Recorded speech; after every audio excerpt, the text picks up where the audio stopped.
해야 되는 사명이 있는데 그 복을 누리고 나누는 것인 줄 믿습니다. 우리 옆에 있는 사람을 한 번 더 고백해 볼까요? 복을 누리고 나눕시다. 복을 누리고 나눕시다. 그래서 이게 너무 기니까 줄이면 복 누나 이렇게 되는 거죠. 그 사람 한 번 더 복 누나, 복 누나, 복을 누리고 나누는 복 누나로 사시기를, 우리 형제들도 뭐 복 누나로 사시고 다 복 누나로 사시기를 간절히 원합니다.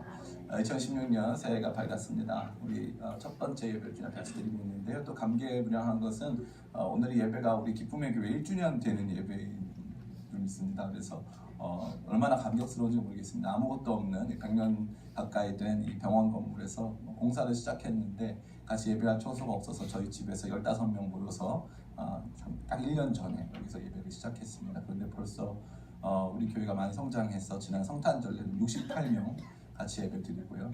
오늘 주일에는 50명 정도 같이 예배하는 저희 입장에선 대형 교회가 되었습니다. 1년 사이에 너무나도 큰 대형 교회가 돼가지고 제가 감당이 안 되고 그래서 많은 실험을 하고 있습니다. 그래서 예배 폼도 이렇게 바꿨다가 저렇게 바꿨다가 한번 하고 있는 중간에 여러분도 그 실험 대상이 되셔서 참 불쌍하게 제가 드리고 있습니다. 그러나 그럼에도 불구하고 같이 교회를 세워간다 이런 마음으로 같이 함께 해주셨으면 너무너무 좋겠습니다. 우리 마지막으로 제가 잘 이런 인사 잘 안 시키는데 우리 함께 세워갑시다. 함께 세워갑시다. 함께 세워갑시다. 그리고 오늘 우리 새가족 분들도 아주 많이 오셨는데 우리 엄마 딸하고 아드님과 우리 뭐 이런 분들 많이 오셨어요. 네, 반갑습니다. 예수님 이름 환영하고 축복합니다. 오늘 설교는 매우 짧게 하려고 만반의 준비를 다 하고 왔습니다. 많이 기도해 주셔서 빨리 끝나실 수 있도록 좀 도와주시기 바랍니다. 아멘이 커질 경우에 빨리 끝나는 역사가 있는 줄 믿습니다. 기독교는 말씀의 종교입니다. 하나님께서는 말씀으로 세상을 만드셨습니다. 그래서 기독교인들은 이 말을 잘합니다. 또한 말의 중요성을 잘 알고 있습니다. 말은 그 자체로 창조적이고 말은 그 자체로 존재를 형성하게 하는 아주 놀라운 능력을 가지고 있습니다. 인간이 동물과 다른 점이 있다면 그 의사소통 체계에 인간의 탁월함이 나타나고 있습니다. 인간은 세상에 이름을 붙입니다. 세상을 종류별로 나누고 그것을 분석하고 그것을 종합할 수 있는 능력을 가지고 있다는 것입니다. 그 모든 과정은 다 말로 진행이 되는 것입니다. 제가 이 공사를 할 때 제일 후회하는 게 있는데 설계도 없이 일을 한 것입니다. 설계도 없이 일을 하니까 자재는 남고요. 또 어쨌든 모자라서 또 시키면 운송비는 더 들고 사람들도 언제 몇 명을 불러야 될지를 모르니까 어쩔 때는 많이 부르고 어쩔 때는 적게 불러서 많은 손실이 일어나게 되는 것입니다. 설계도는 다른 말로 하면 건물을 이렇게 져라 저렇게 져라 하는 말의 집합입니다. 그렇기 때문에 우리가 지금 보고 있는 이 건물도 말로 만들어진 것입니다. 그래서 기독교 신앙은 이 말의 가치, 이 말의 어떠한 창조적 능력을 가장 잘 표현해주는 신앙이 아닐 수 없습니다. 태초에 하나님께서 천지 만물을 만드실 때 말씀으로 만드셨습니다. 그것이 놀라운 신비가 아닐 수 없는데요. 말씀으로 아직 존재하지 않고 있던 것을 하나님께서 말씀으로 믿으라 하니까 그것이 있는 것입니다. 가만히 생각해 보시기 바랍니다. 오늘날 학자들도 빛이 물질이냐 파장이냐에 대하여서 아직까지도 논의를 하고 있습니다. 빛이 질량을 가진 아주 우리가 측량할 수 없을 정도의 질량을 가진 물질인가 아니면 이게 그냥 어떠한 이 물리적 파동인가 하는 것에 대한 논의가 아직도 이루어지고 있는데 하나님께서는 그 빛을 물질인 것도 같고 파장인 것도 같게 빛이 있으라고 딱 한마디만 하시니까 세상에 빛이 있게 된 것입니다. 이 하나님의 말씀은 단순하게 자연 피조 세계에만 울려 퍼지는 것이 결코 아닙니다. 창세기는 두 부분으로 나눌 수가 있는데요. 1장부터 11장까지가 원 역사, 처음에 이 세상이 어떻게 만들어지고 어떻게 민족들이 생겨나게 됐는지에 대한 원 역사를 다루고 있다면 12장에서부터 하나님 나라의 역사가 시작됩니다. 오늘 저와 여러분이 읽은 이 창세기 12장 1절은 그 하나님 나라 위대한 역사의 시작입니다. 마치 창세기 1장 3절에 하나님께서 빛이 있으라 하시니 빛이 있었던 것처럼 하나님께서 아브라함에게 너는 복이 될지라 하는 놀라운 선포로 아브라함의 한 사람의 삶을 부르신다는 것입니다. 이 얼마나 놀랍고 영광스러운 것입니까? 하나님께서는 이 부르심, 다시 말해서 말씀하심으로 세상을 바꿔 가시고 세상에 하나님의 뜻을 이루어 가신다는 것입니다. 그래서 이 부르심이라는 주제는 너무나도 영광스럽고 너무나도 아름다운 주제가 되는 것입니다. 학창 시절에 반야구 구장을 안 그려본 사람은 거의 없습니다. 이 흙바닥에 반야구 구장을 그릴 때 주전자에 물을 한 통 넣고 이렇게 잘 그리는 친구들과 못 그리는 친구들이 있습니다. 저는 주로 못 그렸습니다. 일단 길이가 달랐습니다. 1루와 3루가 길이가 다르고 사각형이 형성이 잘 되지 않았습니다. 다이나마이트라고 그랬어요. 다이아몬드 이 모습 잘 나타나지 않는 것이었습니다. 이게 정말 저에게 너무 어렵더라고요. 이 그리는 게. 그리고 어떤 친구들은 기가 막히게 잘 그립니다. 잘 그리는 친구들이 방법이 있습니다. 그 친구들은 주전자 물을 보지 않고 이 선이 가야 되는 지점을 보고 따라가면 선이 똑바로 커집니다. 주전자 물을 보는 저와 같은 친구들은 주전자 물의 양을 조절하느라고 이렇게 삐뚤빼뚤 걸어가지고 거리도 잘 못 맞추고 이게 언제 끝나야 될지도 몰라가지고 중간에 얇아졌다가 두꺼워졌다가 얇아졌다가 두꺼워졌다 하는 것을 많이 보게 됩니다. 저만 재밌네요. 그런 일을 많이 보게 됩니다. 이것이 무엇입니까? 이 신앙에 또 있어서 이러한 초점이 굉장히 중요한 것입니다. 1년 동안 우리 기쁨의 교회가 초점 삼은 것은 바로 이 부르심입니다. 이 부르심은 참 놀랍고 영광스러운 신비로 가득한 주제가 아닐 수 없습니다. 1년 동안 여러분들이 놀라운 부르심의 주제를 묵상하고 이 부르심을 덧입고 날마다 이 부르심 가운데 살아가기를 힘쓰고 있을 때에 여러분들은 마치 잘 그어진 선과 같은 삶이 될 수 있을 줄 저는 확신합니다.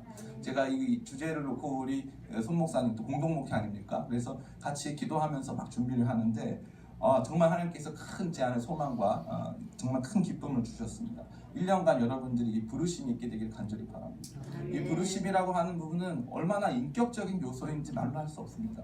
예를 들어 제가 우리 사모님을 부르지 않습니까? 뭐 제가 어떻게 부르겠습니까? 제가 사모님을 사랑하는 여보 이렇게 부르지 않습니까? 사랑하는 여보 이렇게 부른다는 것은 누가 누구를 부른다는 것은 그 자체로 관계가 형성이 되고 그 자체로 어떠한 존재적 양상을 표현하는 중요한 방식이 된다는 것입니다. 그렇기 때문에 하나님께서 나를 부르셨다. 하나님께서 우리를 부르신다는 것은 얼마나 영광스럽고 그분과의 새로운 관계가 우리 가운데 형성되는 것인지를 여러분들이 아셨으면 좋겠다는 마음을 가지고 2016년도에 이 부르심이라는 주제를 갖게 되었습니다. 굉장히 따분해 보이고 앞으로 1년 동안 이거 어떻게 됐나 싶은 생각이 많이 있으시겠지만 그만큼 깊은 주제구나 하는 마음 가지고 이 말씀을 흩대 삼아 우리의 신앙을 한 대로 다 모아서 아름답게 우리의 삶을 만들어가는 저와 여러분 되시기를 예수님의 이름으로 축원합니다. 아멘. 지금 끝나야 딱 멋있는데 조금 더 남았습니다. 함께 가주시기를 간절히 바랍니다. 이 부르심에 하나님께서 누군가를 부르신다, 하나님께서 누군가에게 말씀하신다 하는 이 놀라운 주제는 첫 번째로 하나님의 주권을 상정하고 있습니다. 하나님의 주권, 하나님께서 주인 되셨다는 것을 보여주고 있다는 것입니다. 특별히 시편 147편 4절에 보면 하나님께서 별들을 그 이름대로 부르신다라고 말하고 있습니다.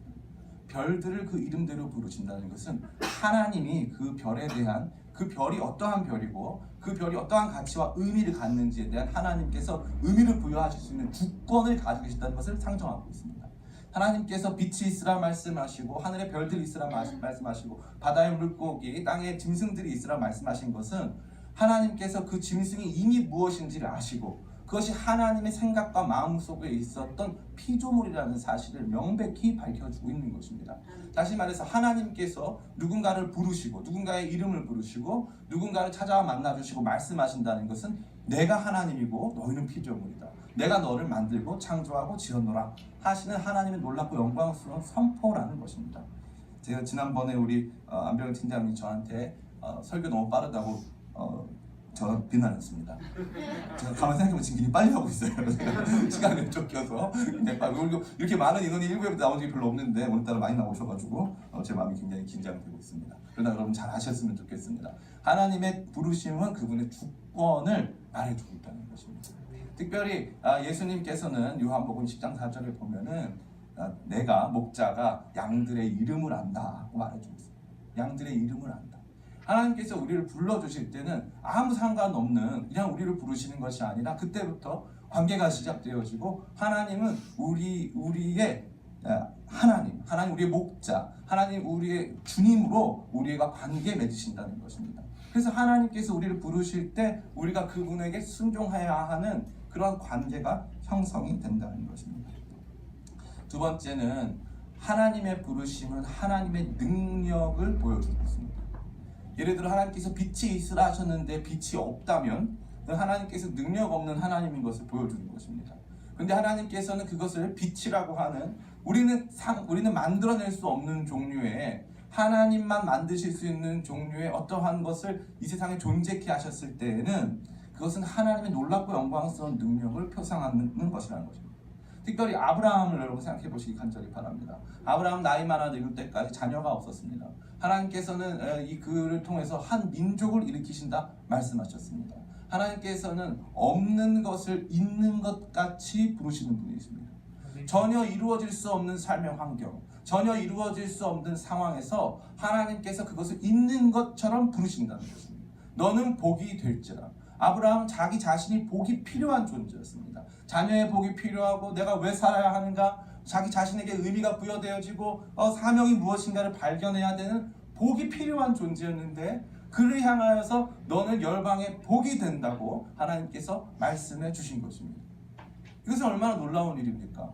그런데 결론은 잘 알고 있지 않습니까? 아브라함은 전 지구의 복이 되었어요.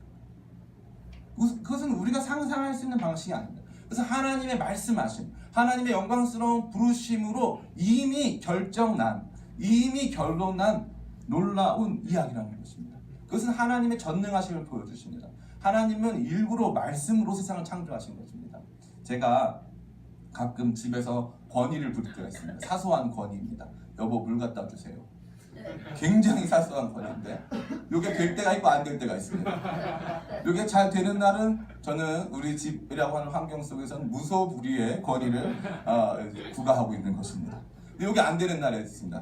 네가 떠먹어. 이런 일이 발생할 경우 그러면 그때 제 건의는 땅바닥에 떨어지고 제 능력이 아무것도 아니라는 것이 발견된다는 것입니다. 참 안타깝죠. 이런 일이 없기를 간절히 바랍니다.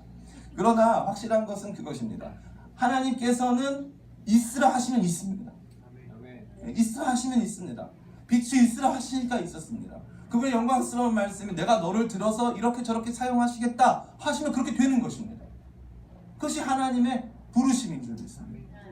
하나님께서는 성도들을 그러한 방식으로 부르십니다. 영광스러운 아브라함의 자손으로 그 하나님 나라의 일원으로 저와 여러분을 부르십니다.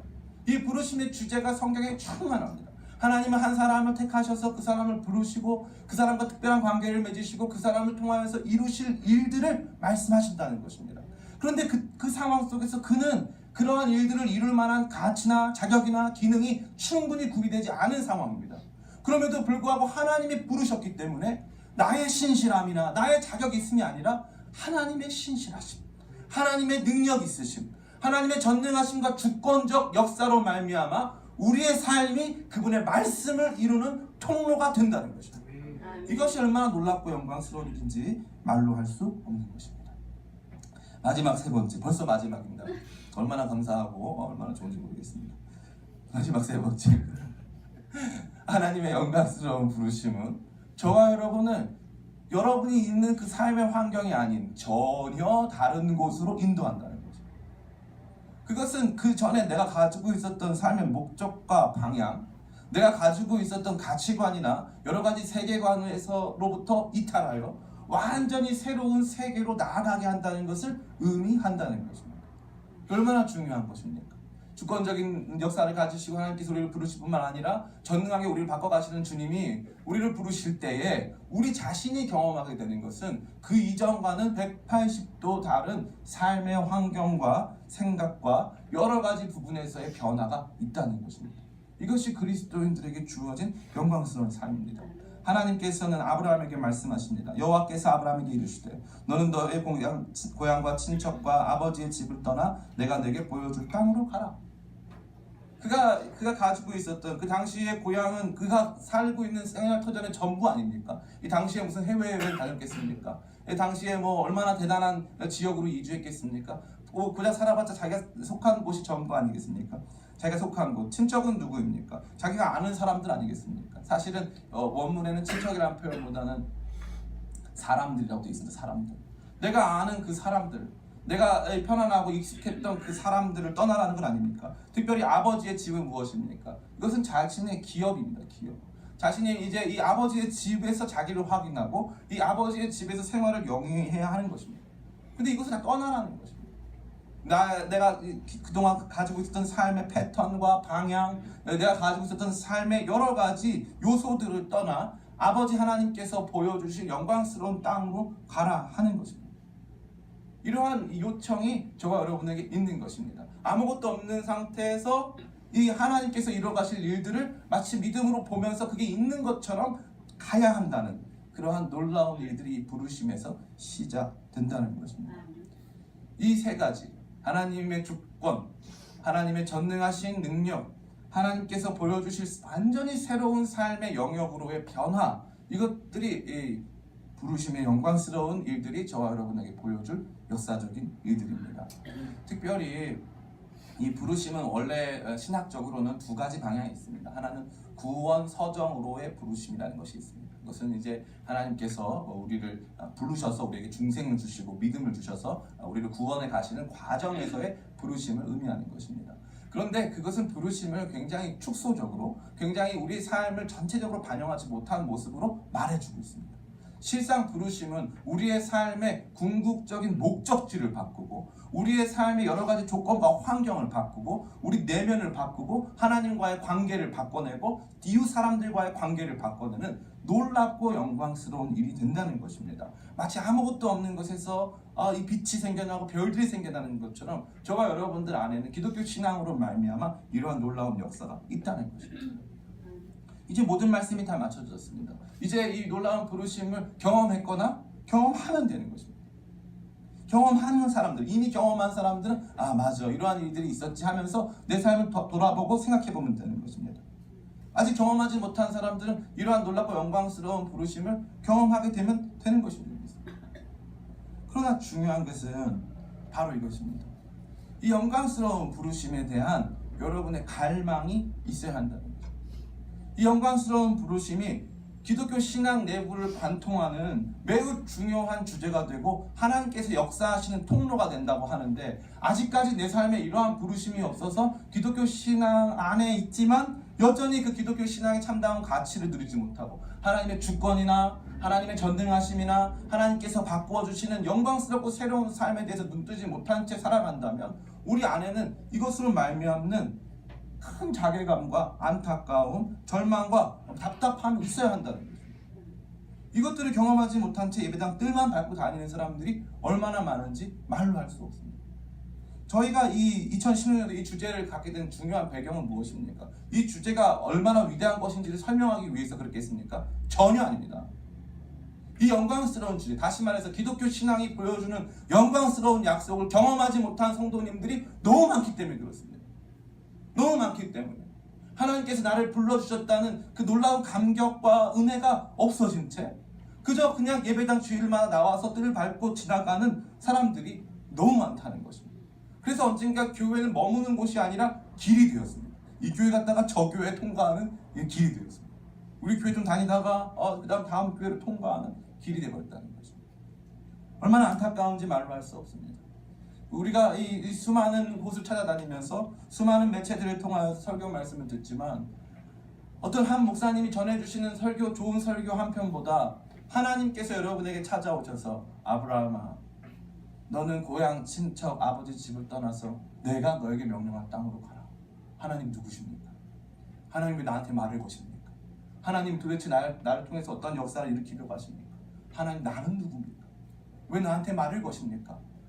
이때부터 이 기독교 신앙의 영광스러운 가치가 저와 여러분 가운데 들어온다는 것입니다. 여러분들이 그것을 경험하게 되시기를 간절히 소원합니다. 1년 내내 주구장창 이 설교를 하면서 제가 제일 민감한 것이 무엇입니까? 유튜브 조회수가 제일 민감합니다.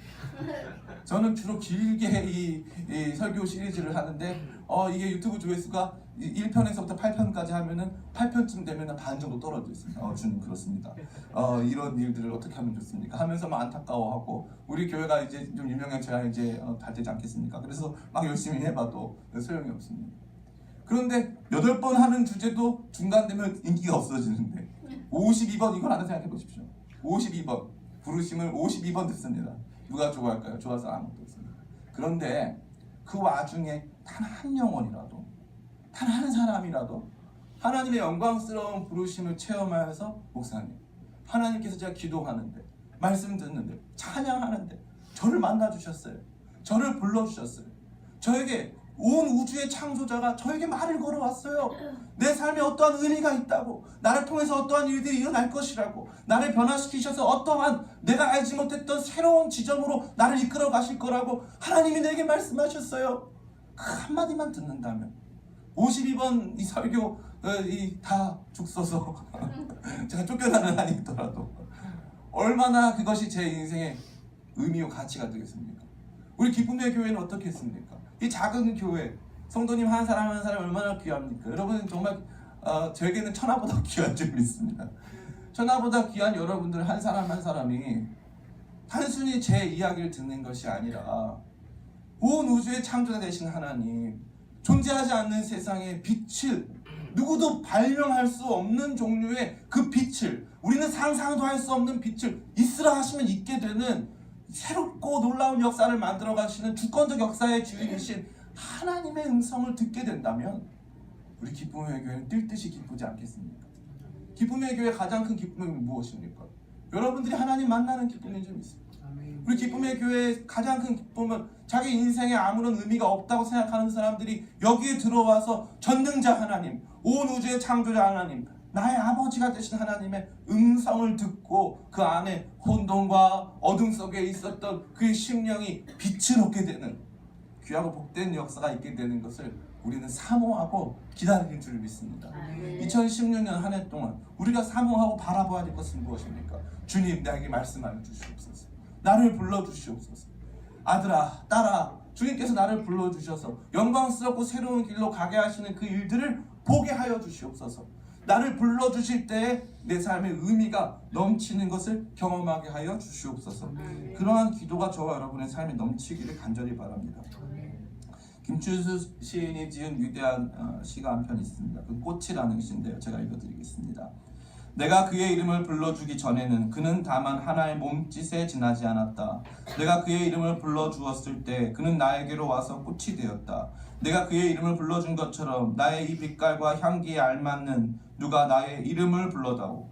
그에게로 가서 나도 그의 꽃이 되고 싶다. 우리들은 모두 무엇이 되고 싶다. 너는 나에게, 나는 너에게 잊혀지지 않는 하나의 눈짓이 되고 싶다. 아멘 나올 뻔했죠. 이것이 모든 사람들의 삶의 욕망입니다. 우리는 이 의미 있는 존재로 살고 싶습니다. 영원히 변하지 않는 가치 속에서, 궁극적 가치 속에서 살고 싶습니다. 나는 누군가에게 누구이고 싶습니다. 나는 누군가에게 이름 불려지고 싶습니다. 나는 누군가에게 존재하는 사람으로, 누군가에게 가치 있고 의미 있는 사람으로 살고 싶습니다.